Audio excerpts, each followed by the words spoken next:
My name's Miss Jessie, and I'm going to be reading you a story today. But first, I thought we'd start with a song. This song is called The Little Green Frog. Sing along if you know it.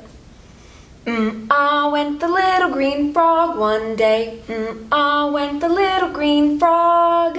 Went the little green frog one day, and they all went But we know frogs don't go Frogs go sha-la-la-la-la, sha-la-la-la-la, sha-la-la-la-la. We know frogs go sha-la-la-la-la. They don't go Thank you for singing with me. You ready to start the book? Today we're reading a book about a frog. It's called Pokko and the Drum. It's written and illustrated by Matthew Forsythe and read with permission from Simon & Schuster Publishing. The biggest mistake Pokko's parents ever made was giving her a drum. They had made mistakes before, like the slingshot. Ooh. And the llama. She's riding the llama in the house. And the balloon.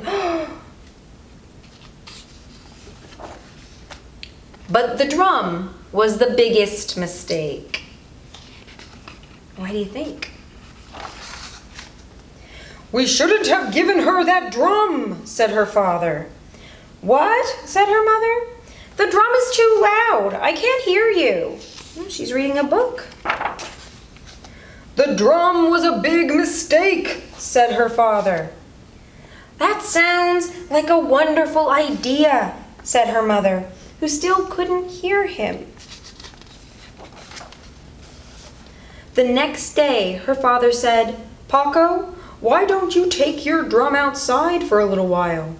But don't make too much noise. We're just a little frog family that lives in a mushroom, and we don't like drawing attention to ourselves." There they are. Pokko agreed, and she set out as quietly as she could. There she goes, very quiet. It had just rained, and the forest was sparkling like an emerald. And it was very quiet. Too quiet. Pokko started tapping on her drum, just to keep herself company. But something stirred behind her. What do you think it is? A raccoon playing a banjo started following her. So Pokko hit her drum louder. There's that raccoon. And then a rabbit playing a trumpet started following them. But Pokko kept playing her drum. And then a wolf, who couldn't really play anything, but was very happy to be near the music, joined in. And Pokko still played her drum. There she is. Oh, and the wolf's wearing a hat. We'll see how this turns out. But then the wolf ate the rabbit, and Pokko stopped playing her drum and faced the wolf and said, "No more eating band members, or you're out of the band." She's really telling him. "I'm sorry," said the wolf, and he meant it. And then they all started playing again, and soon there was a crowd of animals playing instruments. Look at them all. There they go. They're like a marching band.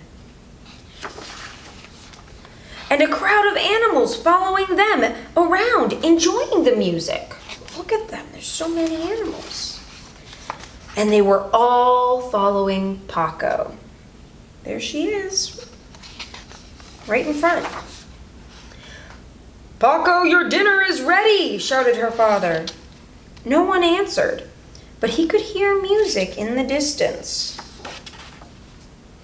And the music grew louder. Uh-oh.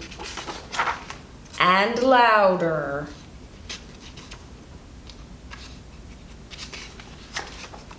Until the crowd swept through the house and carried Pokko's parents off into the woods. "Oh no," said her father. "Oh dear," said her mother. There they go, she's still reading. "I think that's Pokko down in front," said her father. "And you know what?" "What?" said her mother, who was just getting to the best part of her book. I think we're getting to the best part too. "I think she's pretty good." And no one could hear what he was saying. But if they could, they all would have agreed. The end. Bye, everyone. Thank you for joining me today. We miss you and we can't wait to see you again.